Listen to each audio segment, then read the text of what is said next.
Hey YouTube, it's Matt with Olympus Reptiles, and we are not in our usual place. We are not at the Reptile House today. We are in Oklahoma City, and one thing we like to do when we go to shows, if we get a chance to see something different that we don't see that much of, we like to show it off. So we're going to show you something that we don't have any of these in our collection, but Larry does. He is with he says Route 66 Reptiles, right? Right. You got to get that right. And so you're working with, why don't you tell us, what are we working with here? I'm working with a lot of varieties of Kenyan sand boas. Okay. I think I've got 15 altogether at home. So 15 Kenyan sand boas at home. So like, what drew you to Kenyan sand boas? I mean, most people, the shows now are getting more diversified. It used to be ball pythons and like that was it.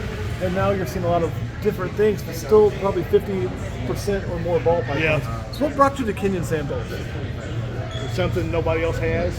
Yeah. They're easy. I think they're easier than ball pythons. Really? Personally, I keep a few ball pythons, but right. I think they're everybody easy. does, don't they? Yeah, everybody does. Everybody's got ball pythons, we know that. But they're real easy. They don't take up much room. That's the main thing. How about feeding? Because one of the things with balls, everyone's like, oh, they go on these hunger strikes that can be hard to feed. They don't do that. I mean, the males will go off food sometime in the springtime for a few months, but they'll go right back to the eating. I'm assuming since it's a boa, live birth, no eggs. Live birth. Usually, probably average litter size 14 to 20. So that's really I had good one too. female give 27 this year. I mean, you wouldn't think 14 to 20, and you had an adult. Can you show us like an adult size? Yeah, she's not quite full grown, but she won't get much longer. But I do have about double that size in diameter.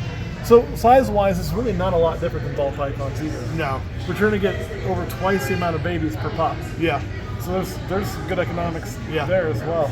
So what is your favorite Kenyan sand boa that you've got here today? Well, here would probably be just some of the normals. I mean, I still like the orange color. My favorite morph is the albino stripe paradox. Gotcha. And that's right too. Paradox is genetic in sand boas, Yeah, right? yeah. There's two different albino lines. There's the albino paradox and the I think Bell line, original albinos. But everything else, like with balls, we get paradoxes, just kind of a one-off. But here, you can genetically reproduce that paradox. Yeah, you get them, and the stripes seem to throw off a lot more paradoxes. Nice. And I'm kind of with you though. Looking just from the eye test, the orange and black the orange and dark is just such a pretty color contrast. The plain anery is probably the best seller.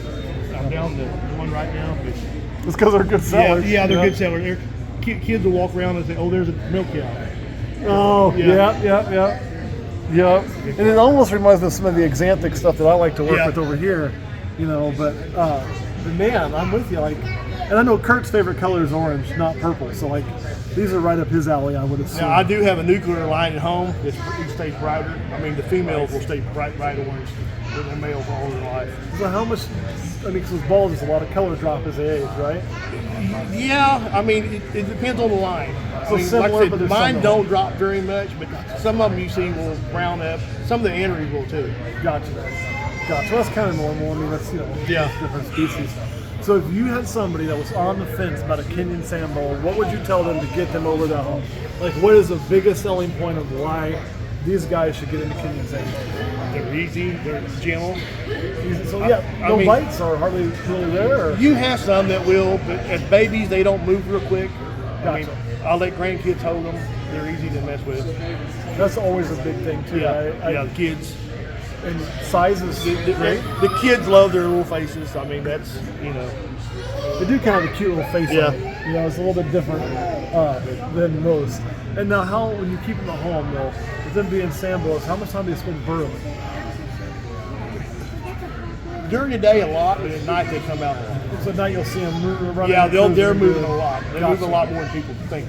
Because that's one of the things I'm never going to see it. But at night it's going to be out doing its thing. They come out a lot. And then the feed response, do you feel them pretty good? So they'll come out from the sand and grab it? You got to watch your fingers when you're grabbing them. Awesome. They will get you. So do you use a tool just a track tool, a substrate to kind of bump them? I feed a lot of live, but if I'm feeding frozen, I'll use some little tongs or something. No, but I'm telling you, just getting them out. They're buried. I just reach down in there. You just go for it. Usually once they realize it's you, they won't do anything. Oh, gotcha.